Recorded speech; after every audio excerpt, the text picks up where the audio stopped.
I'm still a small fish, a small-time investor. And so for me to step into a deal like that, I had to get very creative. Hello, and thank you for joining us today on the Gentle Art of Crushing It show, where we focus on learning and sharing with our listeners all there is to know about how to create success in our lives. This show stands on the shoulders of giants. Our mission is to empower and inspire our listeners to create the life of their dreams whilst having a blast in the process. Let's celebrate life together. Welcome to the show.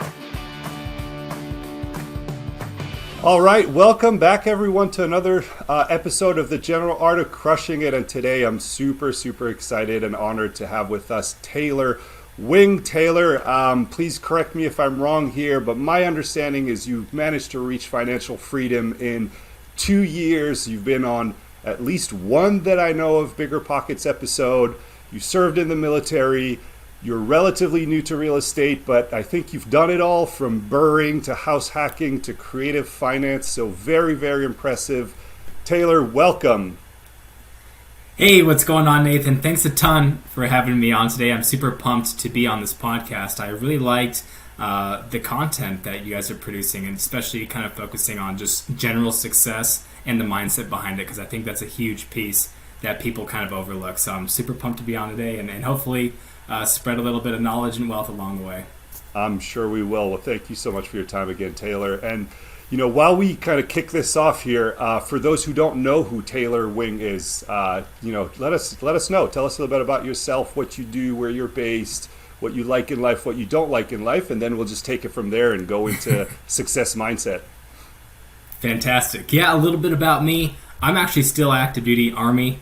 And so I'm kind of in the process towards the end of my commitment, though, so I will be transitioning off of active duty service within the next year or so. But I did everything while still on active duty, so it is doable to do a full-time job, W-2, and also build up your own side hustle, passive income, whatever your objective is there. Born and raised a California kid, and I guess I just got really lucky and got an appointment to go to the academy at West Point. Studied there, have a background in Chinese language and business management. Then, right from the academy, they just spit me right out into the big Army, commissioned as an officer, went the field artillery route, so those big cannons that go boom, and decided to be a paratrooper. So got my airborne wings, went to the 82nd Airborne Division, jumped out of planes for a long time, and now I'm here. So now we're towards the back end of my Army commitment. That whole time I've been doing real estate, doing a bunch of creative things, burrs, anything I could do to inch my way towards that goal line. And now that as we transition out of active duty service and I leave my W-2, I can 100% say, yeah, we are financially free. Awesome. I love it. And when you're done with active military, are you going to still be jumping out of planes or not? I just ask because I personally love to do it that myself. So. Yeah, I'm probably gonna retire my wings. I'm gonna stay on the ground and use my legs to get around, I think. Sounds good.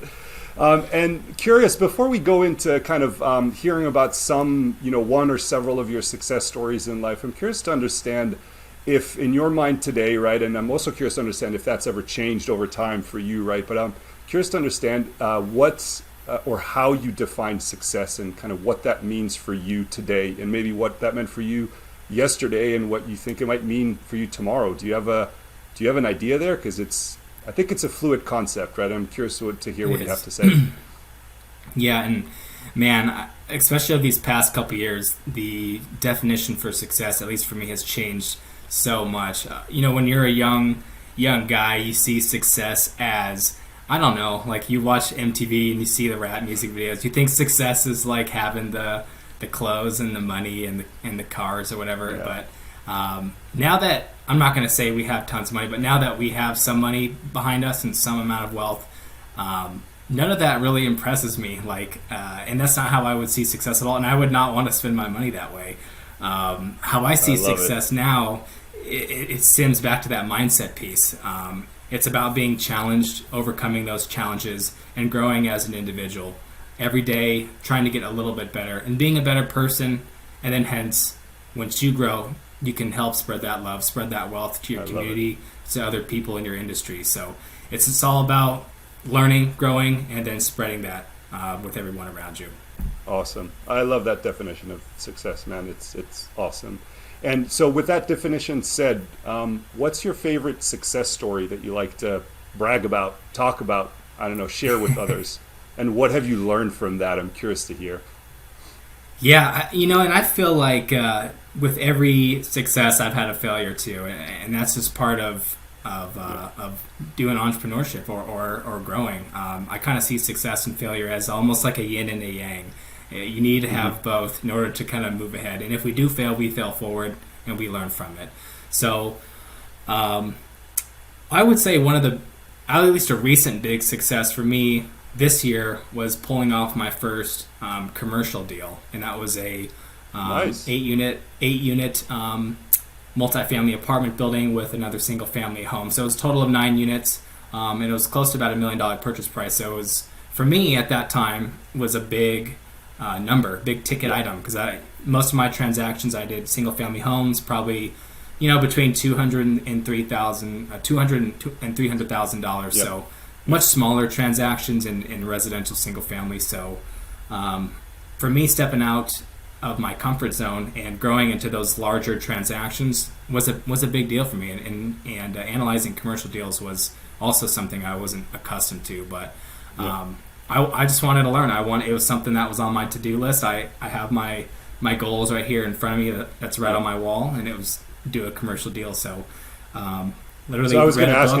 is that literally what happened, or did so it was a goal of yours to do a commercial deal, and then you just sought that out, right? It's not like you stumbled right. into this deal, like it happens sometimes in real estate and the things we do, right? Yeah, no, it was targeted. It was intentional. But of course, I'm still a small fish, a small time investor, and so for me to step into a deal like that, I had to get very creative. And so, Can you say more? What was creative about this deal? Yeah, so essentially, I didn't really have any money for a down payment, so I had to go to that. Yeah, so I had to go to that seller and not only convince him, use my relationship and build rapport and kind of tell him who I am, tell him my story, but also convince him like, hey, I like this property. This would be tremendous value to me and my family, getting us towards that path of financial freedom. We're a military family. We come from humble beginnings, and we have a service-oriented mindset. So he was able to resonate with that, and even though he could have taken this thing to the MLS, probably sold it for more, and just did a quick, maybe, I don't know, cash or conventional closing, he was able to work with me, get a reasonable purchase price and do a seller back note for that down payment for me, and then introduce me to his connections with some local banks who were able to finance that first lien position for me. So it was kind of a combination of my relationship marketing. I did this all off market, using my relationship with him to negotiate a note to get into the deal, working with that commercial lender to get a little bit more creative too with the first lien, second lien position, and also collateralizing some equity in another property just to get into this thing. And so we combined we combined a bunch of different things to just make it happen, and it was like a lot of working back and forth between myself to make sure that the numbers made sense for me, my goals, and ultimately I invest for cash flow. Made sense for the seller because he still wants to make money to off of his sale, and of course I'm going to be paying him on that note, and then for the lender to meet their guidelines. So of course, it was a lot of collaboration, but we made it to the finish line, and it's an awesome deal. And I think it's fair to say that, relatively speaking, this is a relatively complex deal in the sense that it has all these moving parts and moving pieces, right? And I'm curious what mental tricks or what mindset you were in, right, when you go from having this, I guess, line item on this board in front of you, right, that says get into a commercial deal, to getting to a place where you can pull this off. Because it's not like, I imagine, correct me if I'm wrong, but I imagine you're not, you don't have your get a commercial deal on your board up there and you're already thinking, okay, I'm gonna have to be creative, build relationships, find a bank, we're gonna have a seller back carry, all of this stuff. So what mindset were you in, if you know and remember, right? Because I'm assuming this has been a long process over the year, but I'm curious to kind of understand that a bit better. Yeah, and I always try to, and I have my own self-doubts, limitations that sometimes come into my head, because we're constantly, or at least I'm constantly trying to grow and challenge myself. So I always overcome those limitations I set on myself. But I think it's just boils back down to trying to embrace a growth mindset, really trying to expand past what I'm comfortable with in order to move forward and try new and bigger things. So it was intimidating for me to get past that, especially when I saw the price tag on the deal, and the fact that I've never tried to evaluate a commercial deal before by myself, because everything that we've done, I've never had partners or anything. I've always done it solo, and I don't know why I did that, but I just ended up always riding solo. So I was just figuring this thing out on myself, maybe pinging some ideas off of people in my network, but ultimately all that liability and that guarantee falls back on me. So it stems back to just, I think, my growth mindset that I try to embrace every day, trying to expand past my horizons and just do bigger and better things. Yeah, awesome. And in that experience, was there, or what was like a key learning for you, coming out of that now that you're on the other side? Key learning for me is kind of like the deals are, it's all kind of the same principles with real estate. The only difference is the price tag. So if I can do $1 million deal, the principles remain the same whether I do a $10 million deal or a $100 million deal. Those principles all remain the same. So to me now, I'm not as intimidated by price tags. When I see deals with all those zeros behind it, I don't get as intimidated. I just know I'll probably need to get a little bit more creative, or maybe syndicate, bring in some partners to get into those. But to me now, you could do numbers it all. The principles remain the same, man. It's the foundation. Awesome. I love it. And so that's an awesome, obviously, success story here that you shared with us. So thanks for that. I'm curious if we kind of flip it around now. Do you have like an incredibly difficult experience in your life that you're okay with talking about and sharing with the audience here? And same kind of question, right, is kind of what happened and what did you learn from that? What's changed, after going through that experience? Yeah, so one kind of story I like to kind of shed some light on is like, when I was first starting out in the Army, I was kind of having a hard time mentally. I was gone a lot, deploying or whatever, doing training, and my girlfriend at the time took off on me. I didn't really have anyone, it felt like, so I was just kind of like in a rut, I felt like, and I love the Army, I love my service too, but it's not like my passion, I would say. So I wasn't like maybe fulfilled doing the Army entirely, so I just wasn't really feeling myself. And I think for a while I kind of had more of like a victim mindset where I didn't take responsibility for my own happiness or my own success, or I can't do this because I'm just an Army guy. I don't deserve that. So I think I am really had to take a deeper look at myself, kind of look in the mirror a little bit and have a reality check. Like, hey man, like, if you're not happy, if you're not wealthy enough, if you don't have the things that you don't want, like, it's not society's fault. You can't blame other people. It all boils down to you. And so once I kind of realized that, and I became the captain of my own ship, stopped blaming other people and just took a harder look at myself.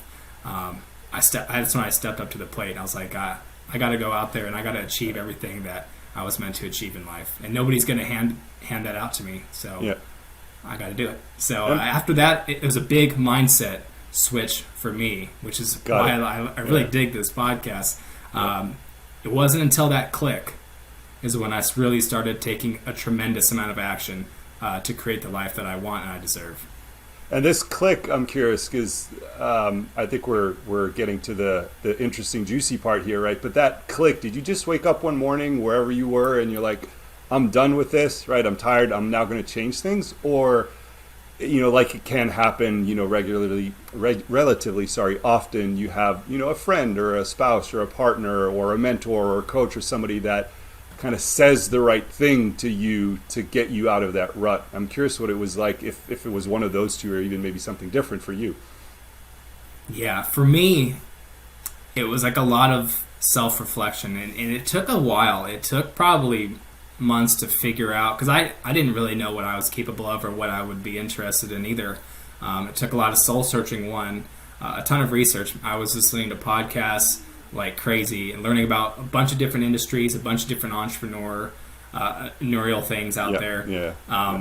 And then I took a hard look at real estate as a vessel towards wealth building, and being a real estate professional. And to me, that just made a lot of sense. And of course, everybody reads like, 99% of millionaires or whatever own real estate. They see that statistic, and so I bid on it. And but I'm not a guy that just puts a couple chips on the table. I put them all. I shoved them all in. I went all in on it. Yeah. I consumed everything, because if I'm going to do something, I'm going to be the best at it.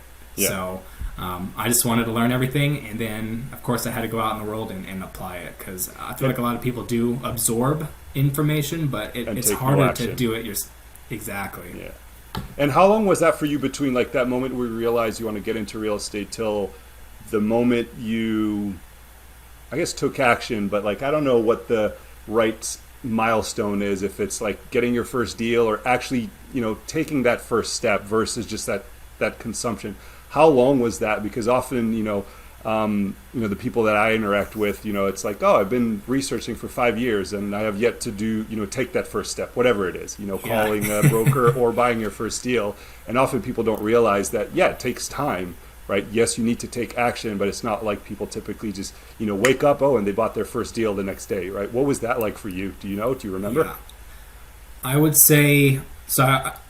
We ended up deploying, and while I was deployed, I just started consuming. I had some downtime. I started consuming a lot of content.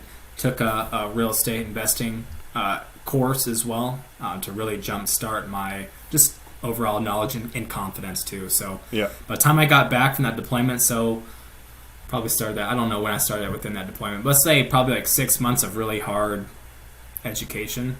Mm-hmm. Right when I got back, I closed on my first deal. It wasn't a fancy deal. It was just a VA loan, 0 down. But it was your first deal. You broke the seal. First thing I ever financed in my life. Yep. So wow. I was super young, young 20s, pretty fresh out of college. Never financed anything. West Point pays for your education, so never really financed anything. So that was my first mortgage I ever took out. And big purchase too. It's not a $1,000 purchase. Yeah, I was pretty scared. And it plus, is a whole house I had to maintain. So, but that was a knockout deal in itself, even though I didn't really realize it, because even though I did buy it at retail price, right off the MLS, and this is before the market took off.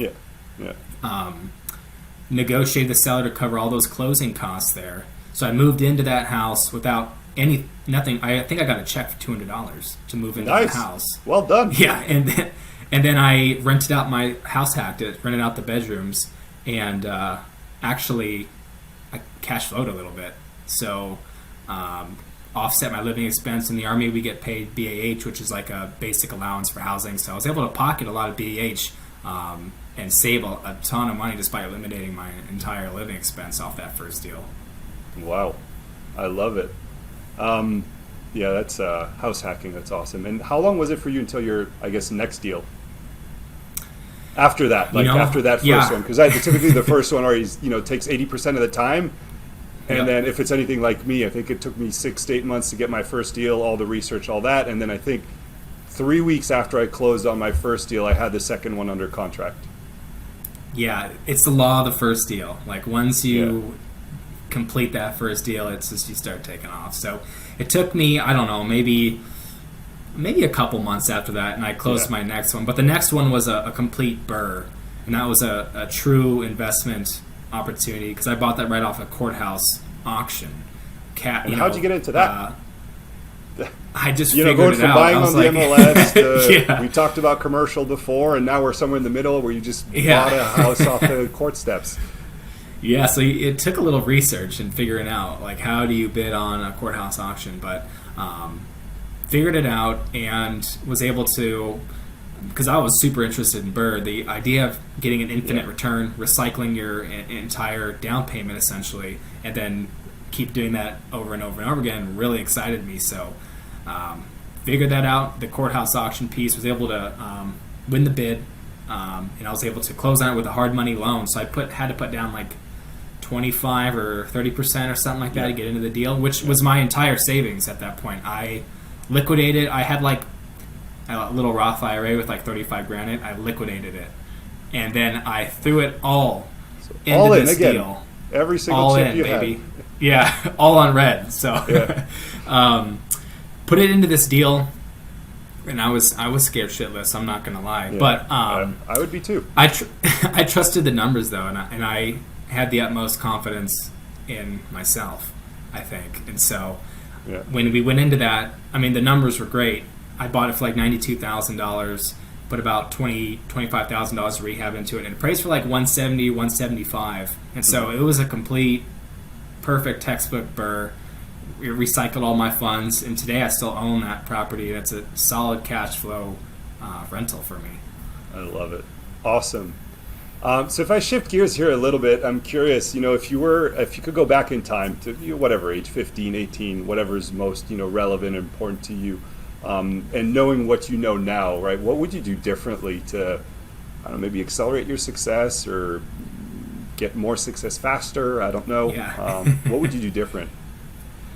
When I was that young, I was hyper focused on just trying to get into West Point, and so service was still a big part of what I wanted to do and kind of my identity. So I don't think I would change anything the way I did it, because I was super hyper focused on just getting in there. And then once I was in the academy, it took all of my mental ability to just to get good grades and graduate. So I don't know if I would have been able to handle doing this whole side hustle thing, but if I could at least do a little bit of research beforehand, I would have liked to know that even entrepreneurship and real estate was a thing, because I guess the way I was raised, it was like you go to college, you go to a good school to get good grades so you can get a good job and get a high salary. I had no idea that entrepreneurship was even on the table, or owning real estate in that whole financial freedom thing that's really popular nowadays was totally bliss to me. So I just wish I would have known a little bit about that, because the biggest thing with real estate is just the time component. If you were to buy a property, if I were to buy a property 10 years ago, who knows how much it could have appreciated back then, and how much principal I could have paid down, and so yeah. Awesome. And you touched on this a little bit earlier, but I wanted to drill into this a little bit more. When we were talking about mindset a bit earlier, right? There's, oftentimes in life, and maybe this is the rut that you were referencing earlier that you were in, there's these situations where you talk to people, meet people, or maybe even yourself, right, are kind of in this, glass half empty mindset, and you're trying to get yourself to a, glass half full, or maybe a full glass kind of, mindset and, state of mind. What do you do or tell people, I guess, that you interact with that are kind of that glass half empty, and trying to help them get to the glass half full kind of mindset? Do you have any special tricks? Yeah. One thing that I've been trying to practice more of, especially lately, is practicing gratitude. That's something I didn't do before. Just being grateful every single day for opportunities that I'm presented with. I'm grateful just to be in this country. I'm grateful that every day I can focus on things that I love and I'm passionate about, and I can go out there and do what I was intended to do. So practicing gratitude is huge. It doesn't need to be anything fancy, just the simple things, because a lot of people might not have those things. Having the roof over your head, having the food on your plate. I'm just super grateful to be here. So before I took that stuff for granted, but I try every day to think about that a little bit, to just be grateful for what I have. Yeah, I couldn't relate more, because we have this family activity, even with a 3-year-old and a 5-year-old, where every night at the dinner table as a family, we'll go around the table and ask, what were 3 things that you're thankful for today? And even our 3-year-old understands and gets it, and they pick random stuff, even their toys, but it just, sets this kind of positive attitude, positive mindset, for everyone. And yeah, I love it. It works great.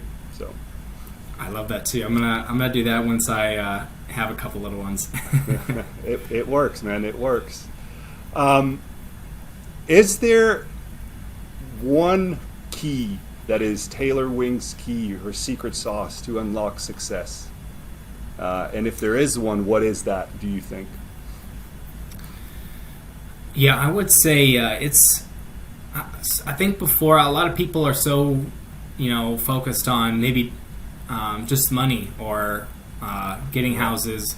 But to me, it's not about the money now. It's more about value. If you can create value out there in the world, the money's going to follow.